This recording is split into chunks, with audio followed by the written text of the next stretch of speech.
Hi, I'm Heather O'Connor with O'Connor Family Law, and today we have attorney Jolie Vacchi with us. So she's going to answer some questions about family law and some issues that you have probably encountered. So let me throw out a hypo.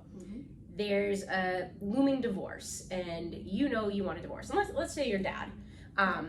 So dad wants a divorce. He knows it's coming. What are some things he can do before he says, I want a divorce, if he wants the best chance at getting like a 50-50 physical custody placement? Okay. I think one of the biggest indicators that judges look at when we're in court and we have our cases is what have the parties been doing in terms of dividing parenting responsibilities during the marriage. If one of the parties is going to be moving out of the house and they're going to be splitting time with the kids, what is that going to look like? Because you kind of set up a precedent with your temporary arrangement that you're able to work out yourselves for what the judge would likely do moving forward, because it would be less disruptive to the children. If you agreed to it, you obviously thought there was some merit to it. So if there is going to be somebody moving out, trying to get as much time close to that 50-50 schedule before you even get into court is really important. And I think another thing that dad could do is, if he's not already, help bring the kids to their activities, go to parent-teacher conferences. Anything you can do to show that you are 100% in the trenches with the kids, with the division of the parenting responsibilities, is important. Also, make sure you know who your kids' teachers are, who their coaches are. Make sure you know who their dentists and doctors are. Get all that information ahead of time so you can show that you have been up to date with this information all along. So those are just a few tips. Okay. What if, again, we're going to stick with the same type of scenario. And let's say that dad starts doing this and raises a little red flag with mom. So mom says, well, hold on, you never did this before. Like, what's going on?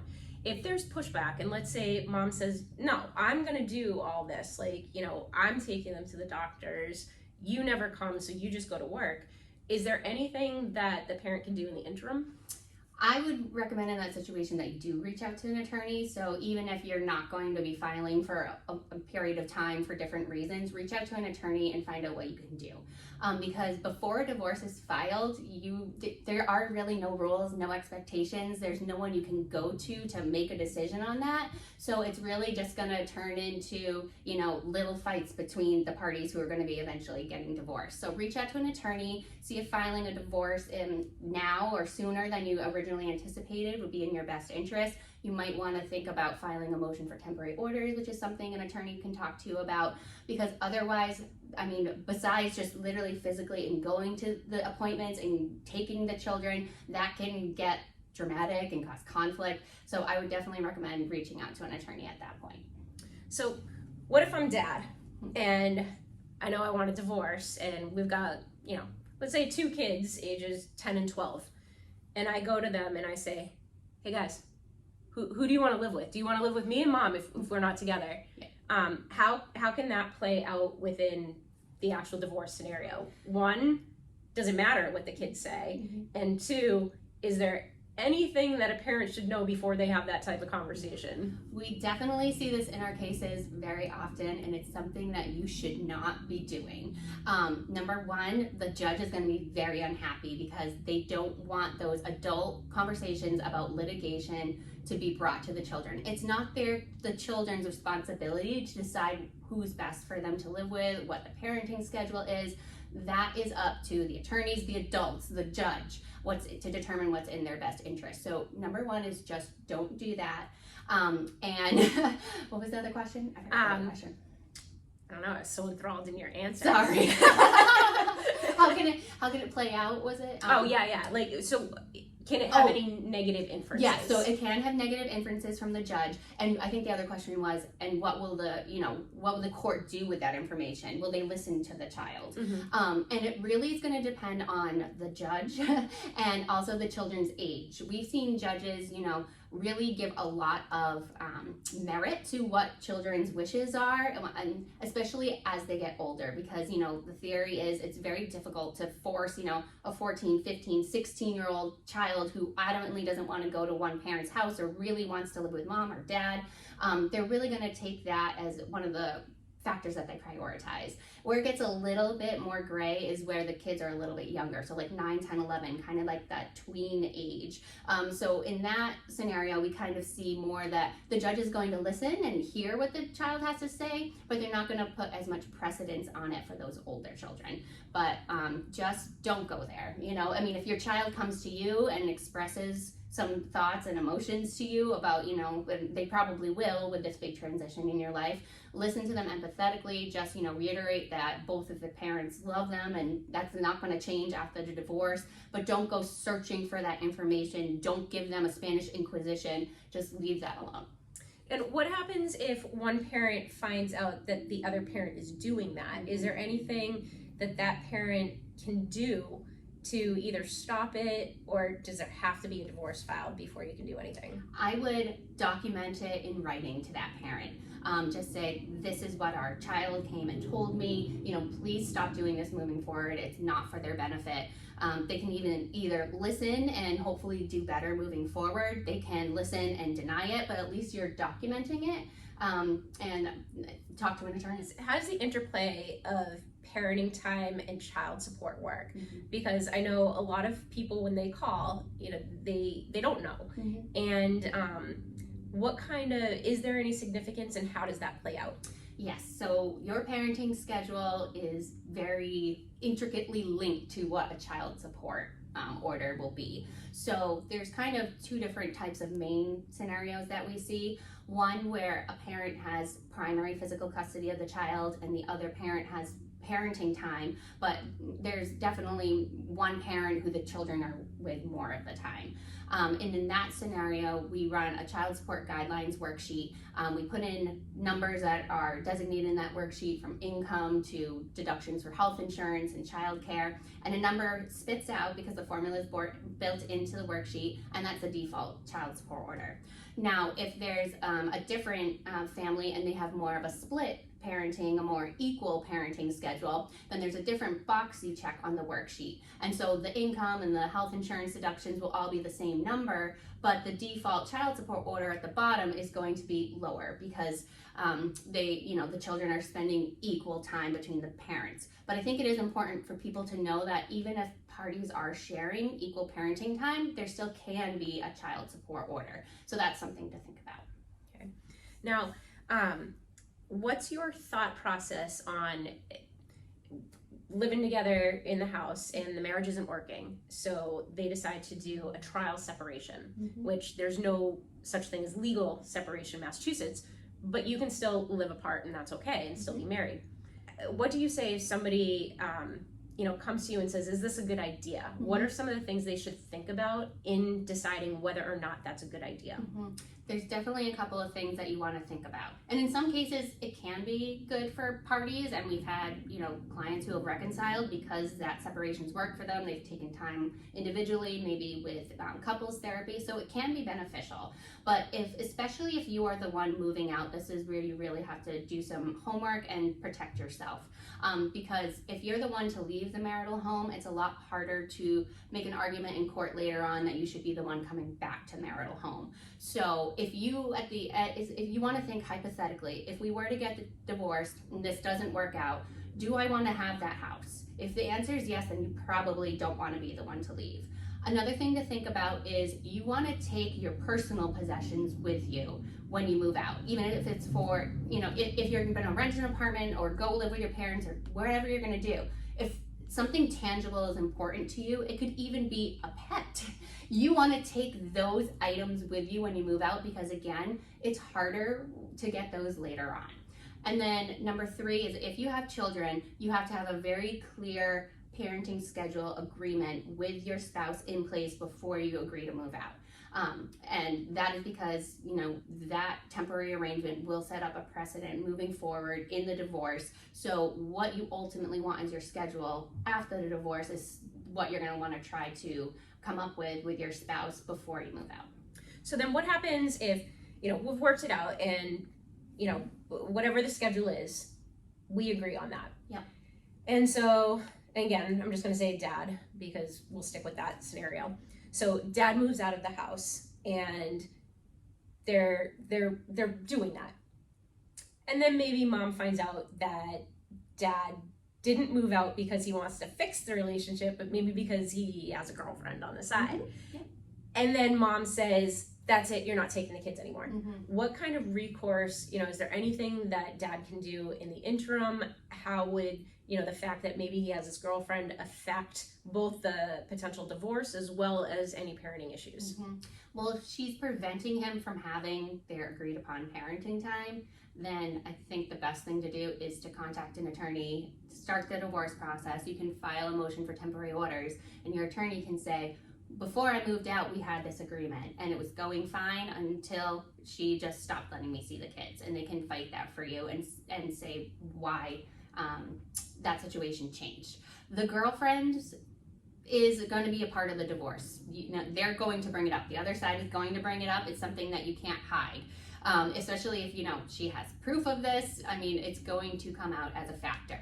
As long as this person that you are with, it's going to depend on a lot of nuances. Have you introduced that person to the children? What is their background? Do they have criminal background history, DCF history, drug, alcohol problems? Are they a safe person for your kids to be around? That's going to come into it. I'm just going to jump in and say, if you're potentially going through a divorce or in a divorce or any type of contested custody issue, please screen the people that you're going to enter into a relationship with. It's even more important than the first time you met somebody, because those little things, if there's any drug issues, if there's criminal history, those kids can be ripped right out because you picked the wrong person. So yeah, it goes to your have to ask. Yeah, it goes to your parenting judgment. And so, if you're not bringing them around people that are safe, then that's going to play into custody decisions. But let's assume for the second that you have screened this person. You are satisfied that they're a good and wholesome individual to be around your kids.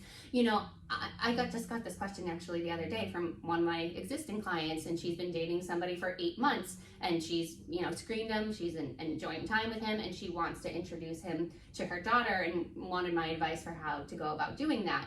And she said, she wanted to do it at a park in like a neutral location. She was going to introduce her daughter to him as her friend, not as like a romantic partner. And she wanted to know specifically, should she tell her ex about this introduction? And I asked her, and I said, well, when this is, the situation is reversed here, and he's going to be introducing your daughter to somebody else, do you want to know about it ahead of time? And she's like, absolutely. I was like, then you should do what you'd like him to do. So shoot him an email, tell him this is your plan, give him his name so he can do his extensive background check on him. And then she was like, well, can he prevent me from doing it? And no, unless there's a legitimate safety issue, he can run into court and say, and have an emergency hearing that she shouldn't even meet him. It's just common courtesy to let the other parent know the major things that are happening in your life. They can be upset about it, but there's probably not much in most situations that they can do to prevent it.